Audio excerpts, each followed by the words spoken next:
June 22, 1941, Eastern Europe. At dawn, the German invasion of the Soviet Union begins, stretching the front from the Baltic Sea to the Black Sea. In the Baltic states, German forces advance rapidly. Behind the regular troops follow the mobile killing units of Einsatzgruppe A, whose mission is brutally clear from the very first hours: to hunt down and murder Jews, communists, and anyone deemed an enemy. The campaign moves with horrifying speed. In Lithuania, Latvia, and Estonia, shooting pits are filled within days. In the Latvian city of Liepāja, where German forces push toward a strategic naval base on the Baltic coast, terror erupts almost immediately.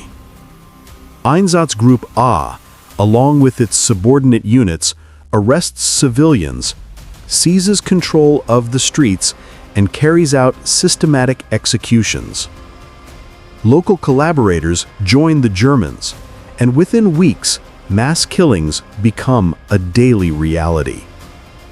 By the end of 1941, around 5,000 Jewish men, women, and children in Liepāja have been murdered. However, these atrocities would not go unpunished, and the perpetrators would eventually face justice. Liepāja, a coastal city in western Latvia, was of strategic importance to Nazi Germany, a naval base and a critical point on the Baltic coast. The occupiers sought complete control over both the city and its population. Suspecting that Liepāja harbored communists, Jews, and other supposed enemies of the Reich, they decided to eliminate anyone they considered a threat. The first killings began even before the Germans fully secured the city. In the nearby town of Grobinja, members of an Einsatzgruppe, a mobile German killing unit, murdered 6 Jews in the church graveyard on the very first night of the Soviet invasion. Random shootings continued in the following days as German soldiers, acting independently or under vague orders, dragged Jewish men from the streets and executed them on the spot, sometimes using bomb craters as improvised execution sites. The killings became increasingly organized after German forces captured Liepāja on June 29, 1941, when Einsatzkommando units entered the city and established their headquarters at the Hotel St. Petersburg. The Germans quickly began using trenches previously dug by Soviet troops in Rhinus Park, in the city center, as execution grounds. On July 3 and 4, 1941, hundreds of Jews were rounded up, marched to the trenches, and shot. Their bodies were buried in these pits, only to be followed by subsequent groups of victims brought to the same sites. At the same time, Liepāja's new German authorities issued their first decrees. The city fell under the control of the German Navy, and the local commandant declared that for every act of sabotage, 10 civilians would be executed as hostages. Soon after, strict anti-Jewish regulations were imposed. Jews were forced to wear yellow stars on the front and back of their clothing, could shop only during fixed 2-hour periods, and were forbidden from using public transport, attending public events, or even walking on the beach. They were required to step off the pavement whenever a German in uniform passed by. Jewish-owned shops were marked with signs reading "Jewish-owned business," and radios, typewriters, and vehicles were confiscated. The process of segregation, humiliation, and extermination had begun. Throughout July 1941, the killings became systematic. Erhard Graul, commander of a detachment from Einsatzkommando, took control of the women's prison in Liepāja and converted it into a detention center for civilians targeted by the Nazi regime. Graul ordered the execution of hostages, claiming they were reprisals for alleged attacks on German patrols. On July 7, 1941, approximately 30 Jews and communists were executed on the beach near the lighthouse outside the city. When Graul's superior, Franz Walter Stahlecker, leader of Einsatzgruppe A, accused him of not killing people quickly enough. Larger massacres soon followed. Groll was eventually replaced by Wolfgang Kügler, under whose command the systematic executions intensified. Under Wolfgang Kügler's command, the murders continued. At the end of July, the infamous Arājs Kommando, a Latvian auxiliary unit trained in Riga, arrived to assist the Germans in their campaign of mass killings.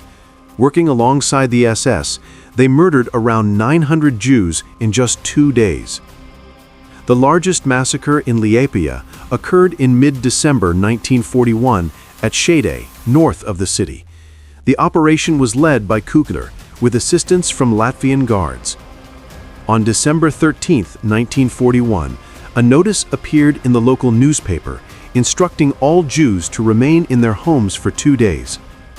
That night, Latvian police began arresting residents, and the prison courtyard soon overflowed with men, women, and children. From there, the victims were marched to the dunes at Šķēde, where a long trench, approximately 100 meters long and 3 meters wide, had been dug. At dawn on December 15, 1941, the shootings began.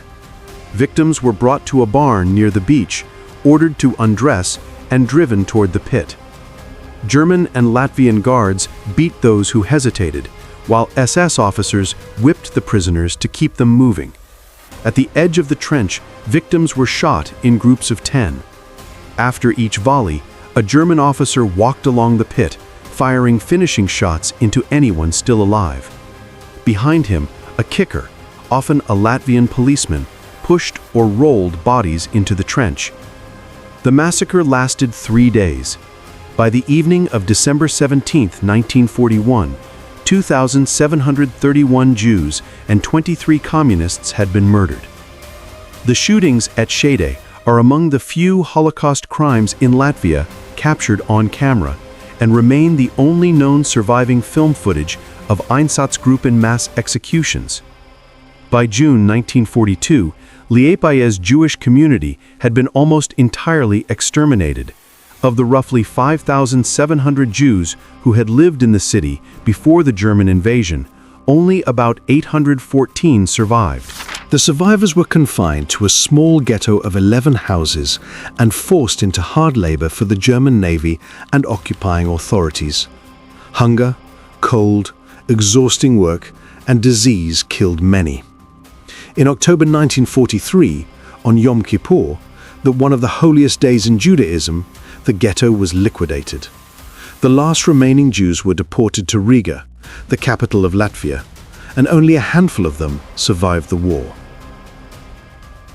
In 1943, as the Second World War, launched by Germany on the 1st of September 1939, turned decisively against the Nazis, they returned to the shooting sites in an attempt to conceal their crimes.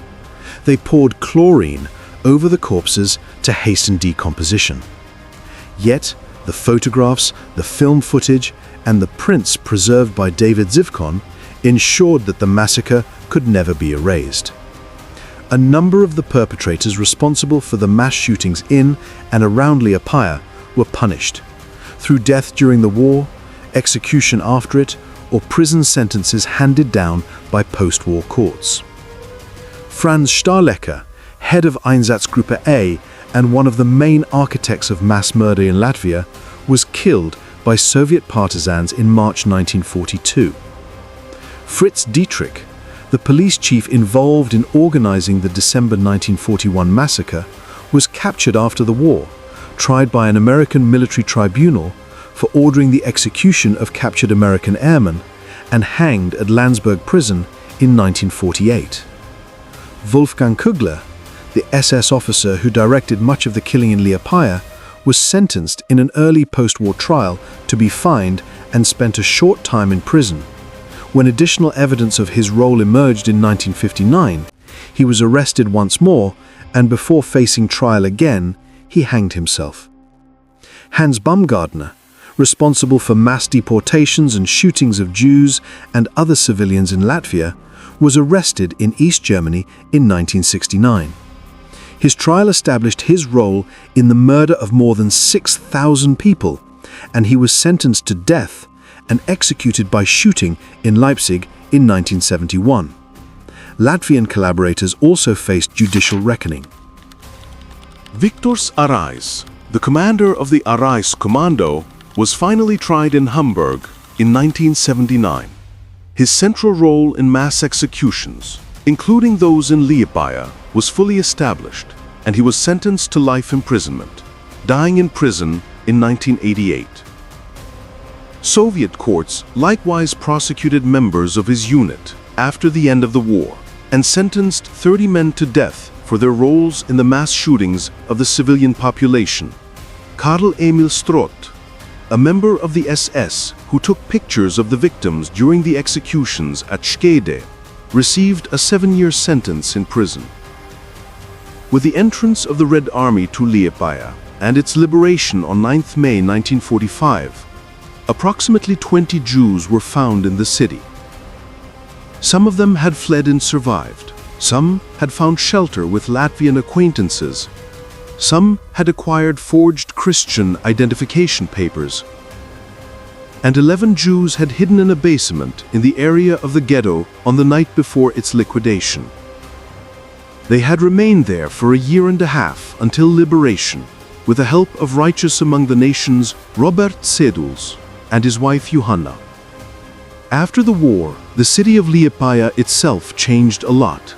Under Soviet rule, it was closed to outsiders as a naval base and nuclear weapon storage facility, and the memory of the massacres faded into silence.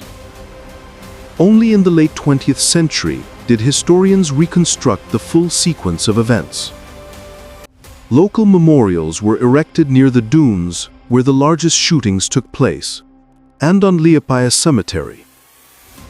The photographs of the December 1941 executions, showing the last moments of victims on the cold Baltic shore, became enduring symbols of the destruction of an entire community and a lasting reminder of the vibrant society that fell victim to the brutal and murderous regime of Nazi Germany and its local collaborators. Before we end today's story, take a look at worldhistory.tv, your special destination for true history lovers. Discover exclusive documentaries and incredible stories you won't find anywhere else. Thank you for watching, and don't forget to subscribe for more.